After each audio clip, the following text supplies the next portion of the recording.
Masih juga lanjutan yang kemarin kisah nyata perjalanan hidup Muranishi membangun istana porno di negeri Yamete.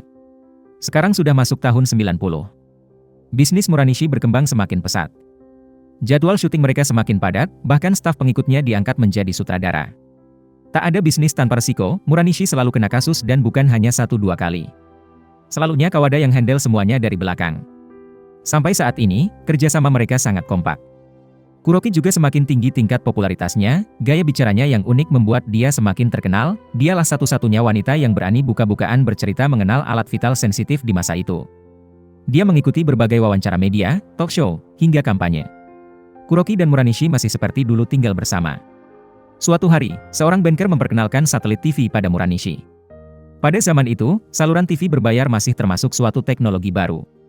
Nah, mendengar hal luar biasa itu, Muranishi menjadi ambisius. Dia bermimpi andai kata semua film karyanya bisa tersebar ke seluruh dunia melalui saluran TV, maka akan lebih banyak orang yang bisa menikmatinya. Banker kemudian mencoba mempertemukan Muranishi pada Umino, seorang konglomerat pemilik perusahaan satelit. Umino gak tertarik dengan pebisnis kelas teri seperti Muranishi. Berkali-kali Muranishi gagal bertemu dengannya. Hingga suatu malam dalam sebuah acara, Muranishi maksa untuk bisa berbicara dengan Umino. Dia minta agar diberikan hak menyewa stasiun TV. Muranishi mulai cuap-cuap dengan gaya selesnya itu. Dia membanggakan omset bisnisnya mencapai puluhan miliar dalam setahun.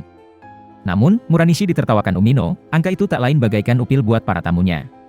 Alhasil Muranishi pun merasa terhina dan pergi. Berjalannya waktu, toko rental video mulai komplain pada Kawada kurang laku video mereka yang monoton gak ada variasi unik, sebagaimana seperti film perdana Kuroki pada masa itu. Kawada khawatir dengan merosotnya omset perusahaan. Dia selalu berharap Muranishi mau buat film lagi bersama Kuroki. Hari itu, Ragbi baru saja selesai satu adegan, dia pun diminta langsung masuk adegan kedua. Ragbi pun manusia biasa, dia minta break karena gak kuat. Namun Muranishi gak sabar, dia pun minta Mitamura yang maju. Problemnya, Mitamura tuh masih perjaka, selama kerja di belakang layar, untuk hal akting dia gak ngerti apa-apa. Baru saja beberapa menit berlangsung, Mitamura sudah cerot duluan, dan gak sengaja kena muka si cewek. Inilah asal-usul lahirnya adegan facial shower. Astaga, si cewek langsung emosi dan mogok syuting. Muranishi langsung punya ide baru. Dia membujuk cewek agar lanjut dengan bayaran 2 kali lipat.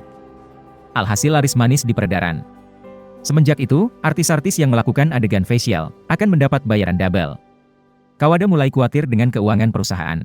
Hari itu Kawada lagi mencari bahan untuk referensi video tipe SM. Gak sengaja dia berpapasan dengan Miyuki. Kawada langsung terpesona pada pandangan pertama. Miyuki bantu memungut kaset video yang jatuh. Kawada pun memberikan video Kuroki padanya, siapa tahu berminat suatu hari menjadi artis porno. Sementara, Muranishi masih belum putus asa masalah sewa stasiun TV. Dia membayangkan suatu hari orang bisa nonton channel porno 24 jam full sehari, era kaset video akan terbelakang suatu saat, dia yakin harus genjot stasiun TV mulai sekarang sebelum kalah dengan orang lain. Muranishi dan Kawada semakin gak akur.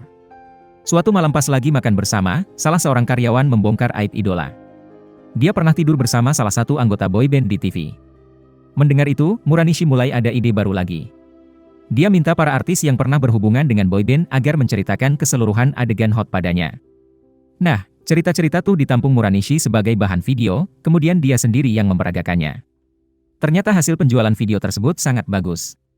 Dia meraup keuntungan besar, namun satu sisi dia juga mengundang ketidakpuasan publik, terutama para fansnya boyband, mereka pun demo di depan kantor. Hal ini membuat Muranishi mendapat banyak haters, sehingga banyak acara TV yang menolak kehadirannya. Muranishi pun dengan angkuh berantem dengan mereka.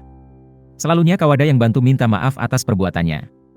Pada malam acara perayaan kesuksesan video boyband, saking penuh di hati, Kawada pun berantem dengan Muranishi. Kawada menantang Muranishi buat karya baru bersama Kuroki, dan jika gak sanggup, maka mereka akan putus kerja sama. Muranishi merasa terhina, dia pun langsung putus hubungan dengan Kawada. Lupa semua jasa baik Kawada di masa lalu. Padahal selama ini Kawada sendiri yang memegang sistem operasional perusahaan dengan baik, dari segi pemasaran, keuangan, hingga entertain polisi. Namun di saat Muranishi minta staf memilih mau ikut siapa, semua orang memilih ikut Muranishi. Setelah bubar dengan Kawada, Muranishi mulai membangun perusahaan sendiri. Bisnisnya semakin lancar. Artis lama masih seksi-seksi, artis baru pada bening-bening. Miyuki datang melamar juga. Masih ingat dia siapa? Miyuki join Muranishi setelah menonton video perdana Kuroki yang diberikan Kawada waktu itu. Muranishi tertarik dengan sosok polos Miyuki daripada yang lain. Sementara, hubungan Kuroki dan Muranishi mulai dingin. Berapa kali Kuroki request agar Muranishi mau syuting film bersamanya, namun Muranishi belum mau. Muranishi gak selera mikir adegan baru bersama Kuroki, dia lebih tertarik dengan bisnis satelit. Muranishi punya 2 staf kepercayaan baru bernama Komu dan Ohba. Muranishi masih belum menyerah dengan hal satelit. Pagi-pagi pas dia lagi mumet, Komu sengaja mengingatkan Muranishi agar take over channel lain yang sepi, jika gak bisa menyewa langsung dari Umino. Muranishi seketika meluncur ke gedung pemancar stasiun yang sepi itu, kemudian take over dengan semua cast yang ada di kantor. Akhirnya 1 langkah sudah lebih maju.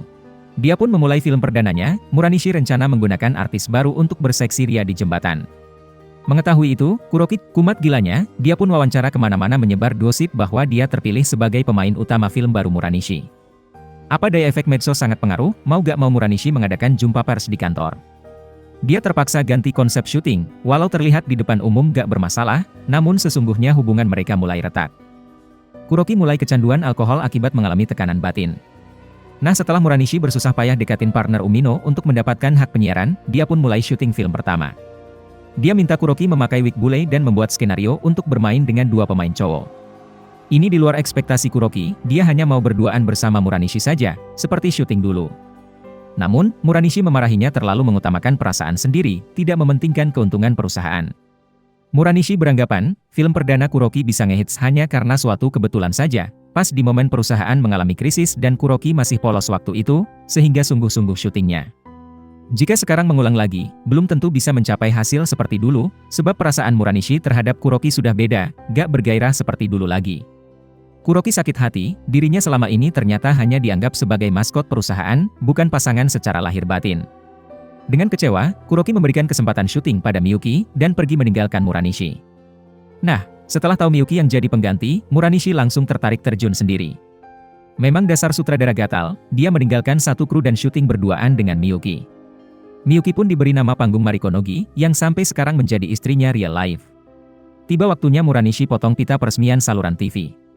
Film dia dan Mariko pun ditayangkan. Junko kecewa pada bosnya yang telah menyakiti Kuroki, dia pun resign. Kuroki numpang di rumah Junko.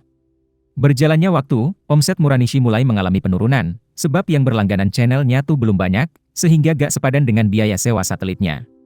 Bahkan dia sudah mengambil profit dari jual video rekaman untuk menutupi biaya tersebut, tetap juga masih kurang.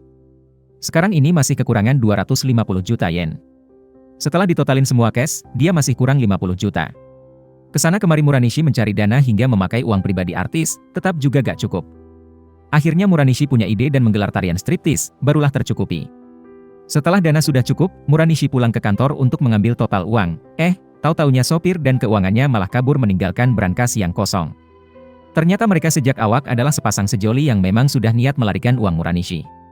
Seketika dunianya pun suram, Muranishi habis cara, dia pun akhirnya pinjam uang sama Yakuza, walau tahu resiko besar, namun dia pede akan bisa mengembalikan uang tersebut dalam waktu singkat, yang penting lewat dulu kali ini. Tiba di banker menyarankan agar Muranishi membawa uang itu untuk membayar operasional dan utang-utang yang ada daripada membayar sewa satelit. Karena berdasarkan data, channelnya gak laku, bakalan ditutup cepat lambat. Tapi, sekali lagi Muranishi merasa pede, seperti biasa terlalu berani gambling. Tapi kali ini, dia gak lagi beruntung seperti sebelumnya, channelnya masih juga gak laku, sementara utang operasional sudah bejibun, ditambah lagi dikejar-kejar oleh Yakuza. Dia habis akal, diam-diam mengikuti jejak Toshi dengan menjual video tanpa sensor. Selain melanggar hukum, tindakan tersebut merusak reputasi para artis. Semua artis kecewa berat pada Muranishi, Mitamura dan Ragbi meminta Muranishi agar hentikan produksi video-video itu. Namun, Muranishi sudah buntu, dia pun membabi buta memarahi semua orang, bahkan mengusir semua orang termasuk Mariko. Kuroki sempat datang memberikan kesempatan terakhirnya buatnya, apakah mau sama-sama merintis agama baru, dan hidup dari sumbangan orang. Hal itu tentunya ditolak oleh Muranishi. Sementara, dalam suatu perkelahian antar mafia, Toshi hanya menyelamatkan diri dan seorang cewek pekerja seks. Ternyata Furuya juga masih bertahan hidup, dia berjanji akan menghukum Toshi. Dalam dunia mafia, loyalitas nomor 1, semenjak itu Toshi pun diburu kemana-mana. Saat sibuk bersembunyi, gak sengaja, dia bertemu kembali dengan kawan lama, Kawada. Ternyata selama ini Kawada masih enjoy dengan hobi anehnya itu, dia suka disiksa dan bahkan hidup bersama sebuah boneka seks. Toshi dan cewek itu kemudian menumpang di rumah Kawada. Tapi pada akhirnya, Toshi gak bisa lolos juga. Dia kemudian dihajar babak belur dan diminta bayaran 300 juta yen. Kawada gak sampai hati membiarkan temannya dihajar, dia menawarkan diri untuk membayar uang tersebut. Furuya gak puas, dia menambah angka menjadi 500 juta. Kawada gak sanggup kalau segitu, akhirnya Toshi memotong kelingking dirinya, barulah semua impas. Toshi resmi keluar dari Yakuza, dan kembali merintis dari nol bersama Kawada.